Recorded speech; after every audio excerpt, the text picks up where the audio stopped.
최근 다소 자극적인 뉴스 제목이 하나 올라왔습니다. 뉴스 제목을 보니까요, 오은영이 전국민 가스라이팅, 직격탄 날린 소아과 의사, 이런 제목의 기사가 하나 떴습니다. 육아 전문가 오은영 박사님의 그 교육관인 소위 금쪽이 육아법 아시죠? 이 육아법의 적절성을 두고서 갑론들박이 벌어지고 있습니다. 이 기사에서 한 의사 선생님의 발언이 소개가 되었는데요. 금쪽이류의 방송이 넘치는 방송계를 겨냥해서 전 국민이 육아는 힘들다, 이렇게 가스라이팅을 당하고 있다고 표현을 했습니다. 이분이 누구신가 하면은요, 삐뽀삐뽀 119 소아과 책 아세요? 저희 세대 부모들은 다 아는데, 육아 서적의 바이블이라고 불리는 아이들 이제 의학 지식 같은 것들이 담겨 있는 책들이 있어요. 근데 이 책 저자인 하정은 선생님입니다. 아이가 있는 집에 한 권씩은 다 있어요. 지난 10월 25일 공개된 중앙일보와의 인터뷰에서 이 하정은 선생님이요, 이런 이야기를 하셨어요. 사실 기본만 갖추면 육아를 훨씬 더 쉽게 할 수 있다. 물론 육아가 쉽다는 건 아닌데 힘든 것보다 즐겁고 행복한 일이 훨씬 더 많은데 뭔가 잘못되어도 한참 잘못되었다, 이렇게 이야기를 하셨습니다. 동의하십니까? 저는 굉장히 동의하는데요. 이분은 육아에 있어서 또 양육자의 권위를 강조합니다. 그 이유에 대해서는요, 아이를 키우는 건 더불어 살 수 있는 사회의 한 구성원으로, 일원으로 만드는 것이기 때문에 가정에서부터 권위를 배워야 한다는 거예요. 어려서부터. 그래서 가정에서 배우지 못한 권위는 유치원이나 학교 가서도 배우지를 못하고 성인이 된 뒤에 사회에 나가서도 부적응자가 될 가능성이 높다, 이렇게 평가했습니다. 따라서 굉장히 중요한 부분인데요, 아이가 원하는 것을 다 들어주지 말고 생활의 중심을 아이에서 양육자로 옮겨야 한다, 이런 이야기를 하셨어요. 굉장히 충격적인 얘기죠. 요즘에 보통 우리들의 상식과는 조금 다른 이야기를 합니다. 이 하 선생님은요, 오 박사님의 이 솔루션 육아에 대해서는요, 이 솔루션 육아 자체가 문제는 아니지만 정신 발달 과정에 문제가 있는 아이에겐 필요하다, 이것을 인정한다. 그러나 일부 아이에게 효과가 있는 방법을 전체가 따라하게 하는 게 문제다, 이렇게 진단을 하셨습니다. 개인적으로 육아 솔루션을 다루는 방송에는요, 좀 자막을 붙였으면 좋겠어요. 일반적인 아이에게 이런 육아법을 적용하지 말라, 이런 문구 같은 걸 좀 넣었으면 좋겠습니다. 시청률만 의식하는 자극적인 미디어가 아니라 정말로 공정성 그리고 긍정과 행복의 메시지를 전하는 미디어가 되었으면 좋겠습니다. 조금 전 제가 소개해드렸던 이 기사 제목이 뭐라고요? 뭐가 들어가죠? 가스라이팅. 그렇죠? 가스라이팅이라는 말 들어보셨습니까? 한두 번 정도는 들어보셨을 겁니다. 다른 사람의 심리나 상황을 교묘하게 조작을 해서 그 사람에 대한 지배력을 높이는 거예요. 그냥 그 사람을 조종하는 거죠.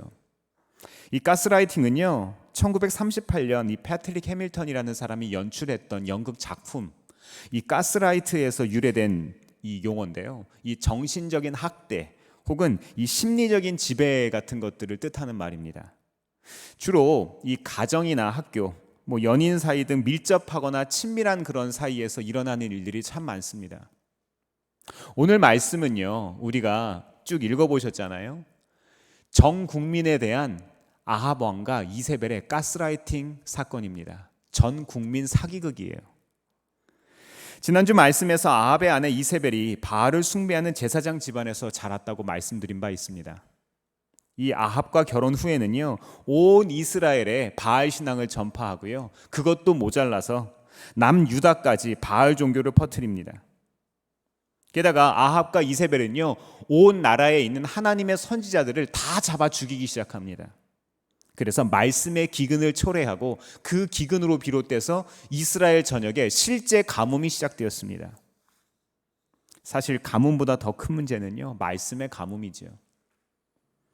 엘리야가 하나님의 말씀에 순종했듯이 오바댜도 이 엘리야의 말에 순종해서 아합을 만나러 가는 내용이 오늘 성경에 등장합니다. 엘리야가 아합을 만나러 가는 거 목숨 거는 일이죠. 하지만 그 바로 이전에 지난주에 누가 등장했었죠? 오바댜. 이 오바댜라는 이 사람이 아합에게 엘리야의 메시지를 전하는 거는요, 더 두려운 일이었을 거예요. 지난 18장 12절에 평범한 사람 오바댜의 걱정이 나오지 않습니까? 하지만 이 엘리야의 하나님께서는 오바댜의 하나님이시기도 했습니다. 그 하나님이 우리의 하나님이 되십니다. 드디어 길고 긴 가뭄이 끝날 수 있는 영적 회담 자리가 이제 마련이 되었습니다. 18장 16절에서 18절 말씀 같이 한번 읽어볼까요? 시작. 오바댜가 아합에게로 가서 이 사실을 알리니 아합이 엘리야를 만나러 왔다. 아합은 엘리야를 만나서 이렇게 말하였다. 그대가 바로 이스라엘을 괴롭히는 자요. 엘리야가 대답하였다. 내가 이스라엘을 괴롭히는 것이 아니라 임금님과 임금님 아버지의 가문이 괴롭히는 것입니다. 임금님께서는 주님의 계명을 내버리고 바알을 섬기십니다. 아멘. 아멘. 비가 와서 그런가요? 목소리가 더 예쁘네요. 네. 어떤 분이 그러시더라고요. 우리 교회 유튜브를 계속 이렇게 구독하시고 설교를 듣는 성도님이 계시는데 외부 성도님이세요. 저한테 그런 얘기를 하세요. 어떤 분들이 그 성경을 읽으냐요. 그래서 제가 설명을 했더니 목소리가 너무 예쁘고 은혜스럽다. 뭐 이런 얘기를 하셨어요. 사실 보이지 않는 곳에서 이렇게 봉사하고 섬기는 손길들이 있어서 힘이 나고 우리가 예배를 잘 드릴 수 있는 줄로 믿습니다. 첫 번째로 우리에게 주시는 교훈 무엇일까요? 하나님이 하나님이심을 알아야 합니다. 하나님은 하나님이세요. 아합을 만난 엘리야는 그 유명한 갈멜살 대견을 제안을 합니다. 엘리야에게는 하나님께서 가뭄을 그치게 하실 것이라는 믿음이 있었어요. 3년이 넘는 가뭄 속에서 비를 내리게 할 소식을 가져온 사람에게 아합이 한다는 소리가 뭐죠? 뭐라고 지금 이야기합니까? 이스라엘을 괴롭게 하는 자 너냐? 지금 너 때문에 이런 일이 벌어졌다고 이야기하는 거예요. 모든 문제의 핵심이 너에게 있다고 이야기합니다. 이런 얘기 어디서 많이 들어보지 않으셨어요? 우리 주변에서 많이 듣잖아요. 너 때문이야. 가뭄과 기근이 모두 엘리야 탓이라는 뜻입니다. 이에 성경은 엘리야가 아니라 그 문제의 핵심이 누구에게 있다고요? 아합과 오므리 집안이 이유였다고 분명히 답하고 있습니다. 세상 왕놀이에 빠져있는 아합에게는요, 무엇이 가장 중요했을까요? 자기 소견이 제일 중요했습니다. 내 뜻, 내 의지, 내 마음. 이 나라는 내가 다스리는 나라고 내 의견이, 내 마음이 언제나 옳아야만 했습니다. 저는 말씀을 묵상하면서 한 가지 깨달음을 얻을 수 있었어요. 우리는 보통 아합이 바알을 섬긴 게 문제라고 생각하잖아요. 아내의 꼬임에 넘어간 게 잘못이라고 생각하잖아요. 그래서 우리는 이세벨이 더 나쁜 사람이다 이런 얘기를 하는 적도 있습니다. 하지만 아합이 바알을 섬긴 것보다 더 근본적인 문제가 있었습니다. 뭔지 아십니까? 나를 섬긴다는 거예요. 나 자신을 섬기는 것. 하나님의 자리를 내가 대신하는 것. 내가 아니라 그 밖에도 하나님의 자리를 대신하는 것들이 우리의 삶에 우상들로 자리 잡고 있습니다. 우리의 인생엔 그런 우상들이 큰 문제가 됩니다. 열정, 신념, 의지, 노력, 최선과 같은 개념들 참 좋은 가치죠. 참 좋은 이야기들이죠. 그런데 힘을 가지면 안 되는 사람이 힘을 가질 때 가장 불행하다고 하죠. 힘을 가지면 안 되는 사람. 아합이 그런 사람이었습니다. 아합의 마음의 관점, 그의 가치관이 열정과 신념과 의지와 노력과 최선 같은 것들을 가지니까 이것이 나쁘게 작용되기 시작했습니다. 최악을 향해서 치닫고 있습니다. 아무리 좋아 보이는 가치라도 잘못된 손에 붙들려 있으면 모두를 괴롭게 합니다. 아합은 바알이라는 포장으로 자기 자신이 이 세상의 신으로 살아가고 있었습니다. 이런 아합에게 엘리야가 자신 있게 제안을 한 거예요. 19절 말씀 제가 읽어드리겠습니다. 이제 사람을 보내어 온 이스라엘을 갈멜산으로 모아주십시오. 그리고 이세벨에게 녹을 얻어먹는 바알 예언자 410명과 아세라 예언자 400명도 함께 불러주십시오. 엘리야는요, 아합이 어떤 가치관을 가지고 있는 사람인지 분명히 알았습니다. 내가 지금 이 모든 것들을 통제할 수 있고 850명의 선지자 무리라면 제 아무리 엘리야도 어쩔 수 없을 것이다. 이렇게 아합이 생각했을 거라고 엘리야는 간파한 거예요. 사랑하는 성도 여러분, 이 세상은요, 가치관 싸움입니다. 우리는 모든 상황 속에서 누가 하나님이신지를 알아야 됩니다. 하나님이 우리의 삶에 참 하나님이 되시기를 바랍니다. 우리가 범사에 하나님을 인정하면 그분께서 우리가 가는 길을 곧게 하실 겁니다. 두 번째로 우리에게 주시는 교훈은 무엇일까요? 하나님은 인생의 머뭇거림을 이해하는 분이세요. 우리들이 머물거릴 때 있잖아요. 18장 21절 말씀 같이 한번 읽어보겠습니다. 시작. 그러자 엘리야가 그 모든 백성 앞에 나서서 이렇게 말하였다. 여러분은 언제까지 양쪽에 다리를 걸치고 머뭇거리고 있을 것입니까?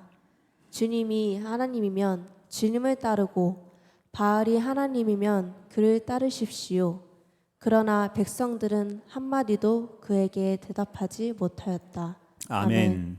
엘리야는 갈멜산에 모인 무리들에게 어떻게 참신을 가릴 것인지에 대한 기준을 이야기를 합니다. 엘리야는 백성들의 영적 상태를요, 이어서 절름발이의 비유를 하고 있어요. 21절에 머뭇머뭇하다라는 이 히브리어는요, 파사흐라는 말이에요. 근데 원래 이 말이 절룩거리다 혹은 뛰어오르다라는 뜻을 갖고 있습니다. 쉽게 설명하면은요, 너희가 언제까지 두 목발 사이에서 절름거릴 것이냐, 이렇게 이야기를 하는 거예요. 실제로 이스라엘 백성들은 하나님과 바알 사이에서 어찌할 바를 모르지 않습니까? 계속해서 묻고 계속해서 하나님께서 이런 일들을 하실 거라는 것을 암시하는데 이스라엘 백성들은 대답조차 하지를 못하고 있어요. 실제로 이 북이스라엘의 7대 왕이었던 이 아합이 있죠. 오늘 본문에 나오는 이 아합은요, 북이스라엘의 왕들 중에서 가장 강력한 통치력을 가졌던 왕이었습니다. 좀 이상하죠. 군사적으로 경제적으로 태평성대를 이루었던 왕으로서는 굉장히 유능한 왕이었어요. 우선 북쪽의 페니키아와 남쪽의 유다와는요, 결혼으로 동맹을 맺습니다. 그래서 군사적으로 안정을 시킵니다. 그리고 무역으로 왕궁의 부를 축적하기도 하고요. 군사적으로는 모압을 지배해서 조공을 받았다고 성경은 이야기합니다.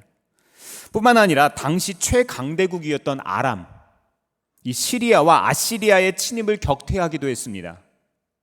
오늘날로 이야기하면은요, 미국하고 전쟁에서 이긴 거예요. 러시아하고 전쟁에서 이긴 거예요. 생각해 보세요. 이런 왕이 바알을 섬깁니다. 거역할 수 있겠습니까? 기원전 9세기 고대 국가에서 이 정도 되는 왕의 말은 곧 생명줄 아닙니까? 그 말은 꼭 지켜야 되는 거예요. 다른 예가 없습니다. 다른 의견이 있을 수 없어요. 엘리야가 계속해서 하나님의 마음을 일깨워주고 있지만 백성들은 머뭇거립니다.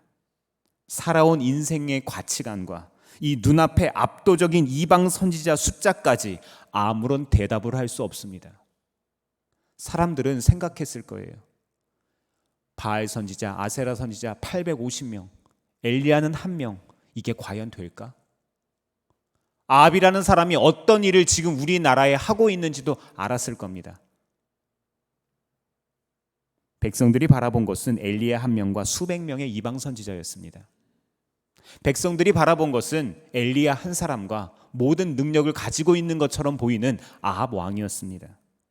강력한 가스라이팅에 대답할 수 없었던 거예요. 네, 그렇습니다. 이상과 현실이 너무나도 다르면은요, 머뭇거릴 수 있습니다. 우리들도 그럴 수 있어요. 인생에 머뭇거림이 있을 수 있다는 거예요. 저는 말씀을 묵상하면서 비밀을 한 가지 발견했어요. 하나님도 엘리야도 백성들이 머뭇거리는 것에 대해서 정죄하지 않는다는 거예요. 말씀을 자세히 한번 보세요. 아무 말을 하지 않습니다. 그저 엘리야는 자기의 할 일을 묵묵히 감당할 뿐입니다. 하나님께서는 침묵하시고 이 상황을 지켜보실 뿐입니다. 엘리야에겐 하나님께서 백성들을 돌아오게 하실 것이라는 분명한 믿음이 있었기 때문입니다. 어제 교회로 전화 한 통이 왔어요. 나이가 좀 있으신 여자분이었는데요. 한참 대화를 하다 보니까 전화한 이유를 알게 됐습니다. 따님 가정이 코로나 때문에 교회를 한동안 못 가셨나 봐요. 근데 이분 가정이 망포동에 사시는 모양이죠.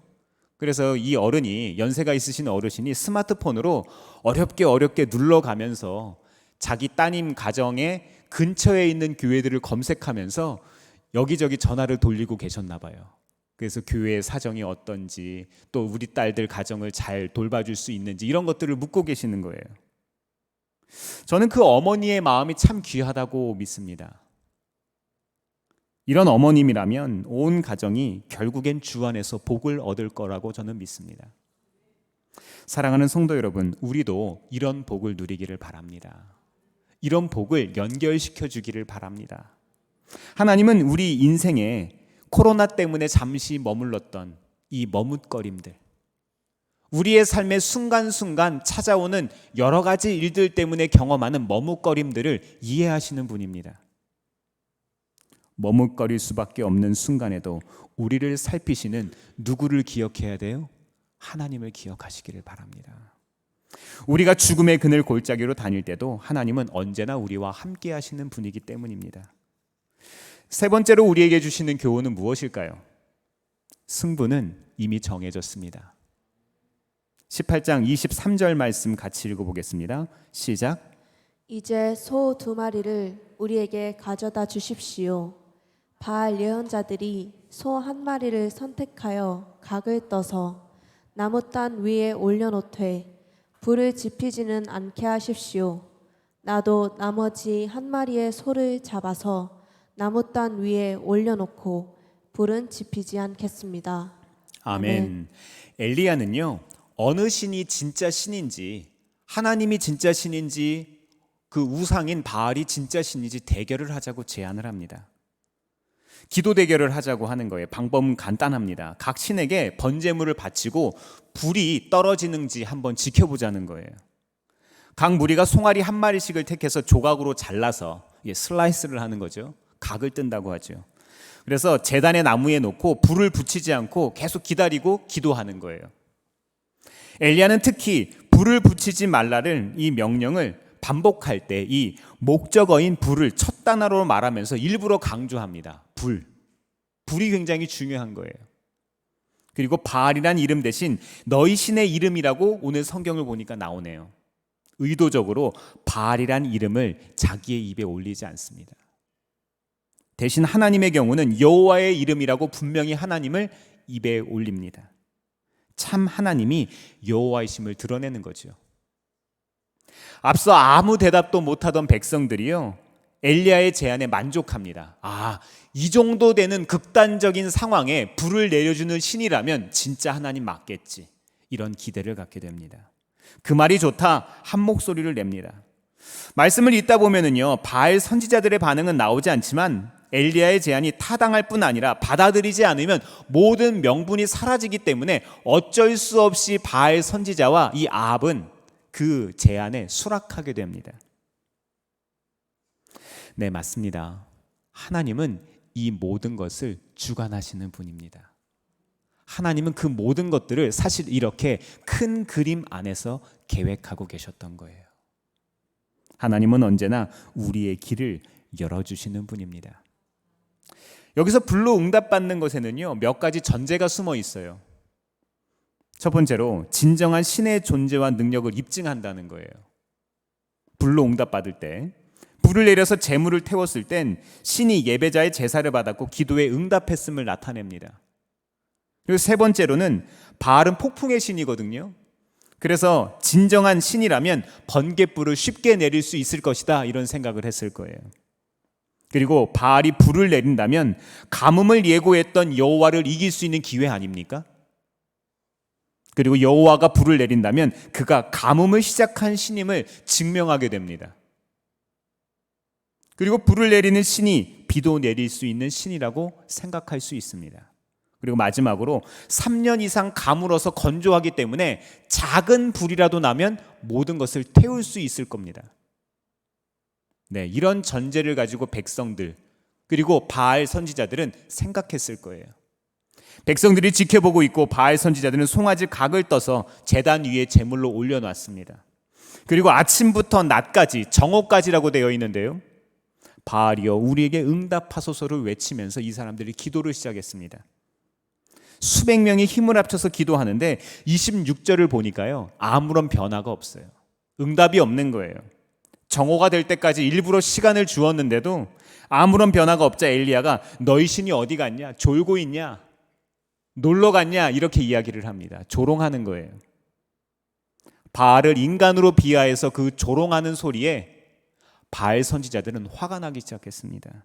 격렬하게 반응합니다. 열왕기상 18장 28절 말씀입니다. 그들은 더 큰 소리로 부르짖으면서 그들의 예배 관습에 따라서 칼과 창으로 피가 흐르도록 자기 몸을 찔렀다. 야, 잘못된 신념이 이렇게 무섭습니다. 자기 몸을 자해하는 거예요. 체했을 때 손 따보신 분 계세요?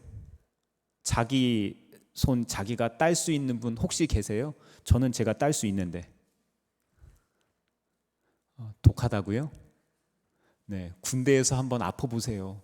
따줄 사람도 없고 내가 따야지 어떻게 합니까? 그때부터 따기 시작했어요. 저도 그냥 확. 네, 아닌 줄 알면서도 사람들이 이렇게까지 하는 이유가 어디 있을까요? 28절 중반부에 보면 바알 선지자들이 그들의 규례에 따라서 피를 내고 몸을 상하게 했다는 구절이 나오죠. 이 규례를 따랐다는 것은 어떤 의미일까요? 이미 제도적으로 법제화되어 있다는 이야기인 거예요. 이미 이전부터 이런 일정한 규칙들이 있었다는 것이고 혹은 이런 일들이 이전에 실제로 일어났었다는 것을 의미하는 겁니다. 데살로니가 후서 2장 9절은 사탄도 온갖 능력과 표준과 거짓 이적을 행한다고 했습니다. 그렇죠? 실제로 이전에는 이런 일이 일어났을 수도 있다. 우리의 삶을 돌아보면은요, 이런 일들이 종종 있습니다. 하나님을 떠나서 하나님께서 기뻐하시지 않는 가치인데도 그런 선택을 했는데도 불구하고 이 세상에서 굉장히 잘 나가는 사람들, 그런 경우들을 종종 봅니다. 저는 말씀을 묵상하면서 하나님과 엘리야가 왜 정오까지 이들을 내버려 두었을까 생각해 봤어요. 왜 내버려 뒀을까? 처음부터 하나님께서 불을 내리실 수 있었을 텐데, 지난 3년간 기다렸으면, 3년 반 동안 기다렸으면 이제 충분히 기다린 거 아닙니까? 이미 사람들에게 어떤 식으로 이 영적인 싸움을 할 거라고, 이 갈멜산의 전투를 어떻게 할 것이라고 이야기를 했는데, 이쯤이면 하나님께서 극적으로 그냥 불 떨어뜨리면 되는데, 하나님은 상황을 왜 처음부터 역전시키지 않고 지켜보셨을까요? 바알 선지자들이 소리를 높일수록 그들 스스로 바알은 대답할 수 없는 신이라고 증명하고 있었습니다. 여명이 밝아오기 전 가장 춥고 가장 어둡지 않습니까? 하나님은 최고의 순간을 준비하고 계셨습니다. 그래서 어두웠던 거예요. 하나님은 모든 것을 알고 계셨습니다. 지난달 17일에 수원 월드컵 경기장에서 축구 A매치가 열렸습니다. 오랜만에 수원에서 경기가 열려서 이 베트남과 우리나라 대표팀이 경기를 했는데요. 축구 좋아하는 저희 큰아들하고 저희 조카 둘을 데리고 같이 갔습니다. 날씨가 춥다는 이야기를 듣고 제가 저희 처남 가정에 추우니까 애들 옷을 든든하게 입히라고 했더니 롱패딩을 입고 왔어요. 평상시면 20분이면 가는 거리인데 1시간이 넘게 걸려서 겨우겨우 도착을 하고 주차를 했습니다. 경기장 앞에는 차들이 너무 많아가지고요. 월드컵 경기장 앞에 도로 넓은 거 아시죠? 근데 사람들이 주차를 할 데가 없으니까 주차장에는 이미 꽉 찼고요. 도로에다가 노상으로 주차를 하는데 1중, 2중, 3중으로 차를 대는 거예요. 양쪽에 다.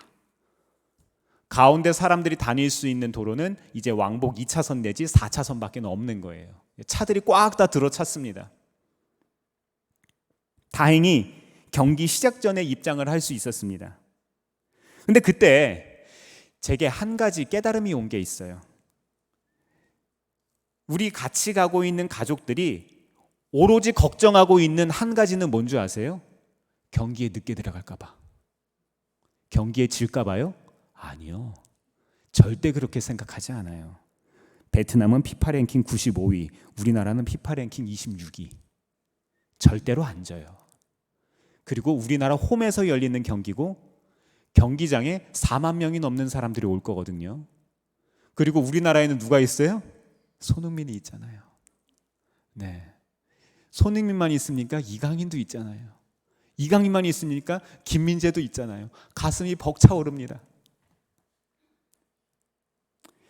당연히 저희는 우리나라가 이길 거라고 믿었고 누가 골을 넣을 것인지에만 관심이 있었어요. 경기 결과는 6대0으로 완벽하게 이겼습니다. 김민재, 황희찬, 손흥민, 이강인, 정우영 선수까지 아주 골 폭죽이 터졌어요. 네, 그렇습니다. 우리 인생의 승부도 이런 거예요. 우리 인생의 승부도요, 1시간씩 걸려서 경기장에 찾아가야만 하는 것 같은 불편한 일들이 있어요. 주차하는데 주차자리를 헤매면서 2중으로 3중으로 주차해야 될 때가 있어요. 경기장에 못 들어갈까 봐 마음을 졸이면서 머뭇거리면서 힘들어할 때가 있어요. 그런데 우리의 결과는요, 이미 정해진 겁니다. 우리 싸움의 결과는 이미 승부가 난 거예요. 바알은 완전히 패배했습니다. 바알은 죽은 신이고 여호와 하나님은 살아계신 하나님이라는 것이 증명되었습니다. 이때 우리가 기억할 것이 있습니다. 최고의 순간 뒤에는 항상 머뭇거리는 그런 불편한 순간들이 있었다고요. 최고의 승리라고 여겨질 수 있는 갈멜살 대견을 위해서 하나님은 이 엘리야와 오바댜를 훈련시키신 거 기억하시죠? 부족한 엘리야의 삶을 까마귀와 사르밧 과부를 통해서 채워주셨습니다. 하나님은 그렇게 훈련시키신 거예요. 평범한 오바댜의 삶에 하나님은 하나님을 경외하는 법을 알려주셨어요. 왕을 경외하는 것이 아니라 하나님을 경외하는 법. 우리 삶을 돌아보면요, 참 비슷합니다. 하나님 바라보기엔 머뭇거릴 수밖에 없는 일들 가득하지요. 네, 저도 인정합니다. 하지만 하나님은 우리를 어떻게 하세요?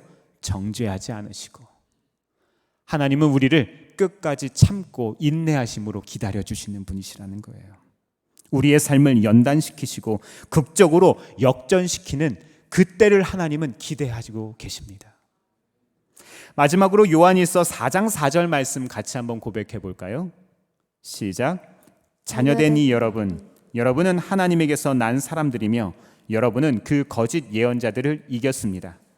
여러분 안에 계신 분이 세상에 있는 자보다 크시기 때문입니다. 아멘. 사랑하는 성도 여러분, 이번 한 주 살아가시면서 힘을 내시기를 바랍니다. 하나님이 우리의 삶에 참 하나님이 되시기를 바랍니다. 그리고 머뭇거릴 수 있는 상황, 네, 만날 수 있습니다. 하지만 그때마다 우리와 동행하시는 하나님을 바라보세요. 네, 우리의 싸움은 승부가 이미 정해졌기 때문입니다. 기도하겠습니다. 사랑하는